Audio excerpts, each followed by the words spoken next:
চিরুনির উপরে সূরা ফাতিহা 3 বার পরে ফু দিলে কি হয় জানলে আপনি অবাক হয়ে যাবেন। আমরা কিন্তু অনেকেই চিরুনি ব্যবহার করি, বিশেষ করে মা বোনরা যারা আছে তারা আমরা অনেকেই চিরুনি ব্যবহার করি।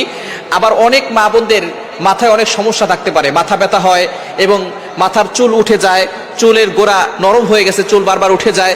তো এই সূরা ফাতিহার ভিতরে আল্লাহ পাক রব্বুল আলামিন শিফা দিয়েছেন কিভাবে আমল করলে এবং চিরুনির সাথে আমল করে রাখলে আল্লাহ পাক রব্বুল আলামিন আপনাকে অসুস্থতা থেকে সুস্থতার নিয়ামত দিবেন এবং আল্লাহ তাআলা বিপদ আপদ থেকে হেফাজত করবেন, আপনি সুস্থ থাকতে পারবেন। এটা কিভাবে করবেন আমি এখনই জানিয়ে দেব। তবে সূরা ফাতিহার ভিতরে যে শিফা আছে এটা আমরা অনেকে জানি না। কোরআনুল কারীমের ভিতরে আল্লাহ পাক রব্বুল আলামিন শিফা রেখেছেন। আল্লাহ পাক রব্বুল আলামিন নিজে বলে দিয়েছেন 15 নম্বর পারা 9 নম্বর পৃষ্ঠার 2 নম্বর লাইন, সূরা বনী ইসরাঈলের 82 নম্বর আয়াত আল্লাহ বলছেন, ওয়ানুনাজ্জিলু মিনাল কুরআন মা হুয়া শিফাউ ওয়া রাহমাতুল লিল মুমিনিন। আমি আল্লাহ তাআলা মুমিনদের জন্য এই কোরআনটা রহমত হিসেবে শিফা স্বরূপ নাজিল করে দিয়েছি। সুবহানাল্লাহ বিহামদি। সুতরাং কোরআনের ভিতরে শিফা আছে, আর এই সূরা ফাতিহার ভিতরে শিফা আছে। নবী সাল্লাল্লাহু আলাইহি ওয়াসাল্লাম নিজে বলে দিয়েছেন। সূরা ফাতিহাকে বলা হয় আয়াতুশ শিফা, অর্থাৎ শিফার আয়াত। এই সূরা ফাতিহার ভিতরে অনেক শিফা আছে। আপনার পেটে ব্যথা, আপনার যে কোনো জায়গায় ব্যথা হচ্ছে, আপনি সূরা ফাতিহা 7 বার করে পানিতে ফু দিয়ে খাবেন, দেখবেন আল্লাহ তাআলা ব্যথা কমিয়ে দিয়েছেন।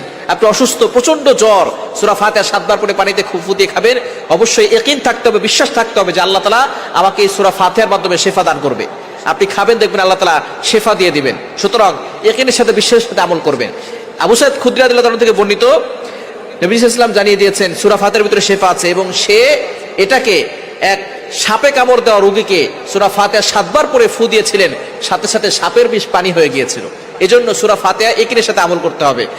তো এখন আপনি সূরা ফাতিহা প্রথমে ওযু করবেন, 3 বার দুরূদ শরীফ পড়বেন, এরপরে সূরা ফাতিহা 3 বার পড়ে শেষে আবার 3 বার দুরূদ শরীফ পড়ে চিরুনিতে ফু দিবেন। ফু দেওয়ার পরে বিসমিল্লাহ পড়ে মাথা আঁচড়ালে ওই মাথা থেকে চুল পড়বে না, মাথা ব্যথা কমে যাবে এবং মাথার বিভিন্ন রোগ থেকে আল্লাহ পাক রব্বুল আলামিন তাকে হেফাজত করবেন। অসুস্থ থাকলে আল্লাহ পাক রব্বুল আলামিন তাকে সুস্থতার নিয়ামত দিবেন। এই জন্য অবশ্যই সুস্থতা হচ্ছে বড় একটি নিয়ামত, আর মাথা ব্যথা হচ্ছে বড় সমস্যা। মাথা ব্যথা হলে আর মাথাকে জাগিয়ে রাখা যায় না, শুয়ে পড়তে হয়। অনেক সময় দেখা যায় শুইলেও কাজ হয় না।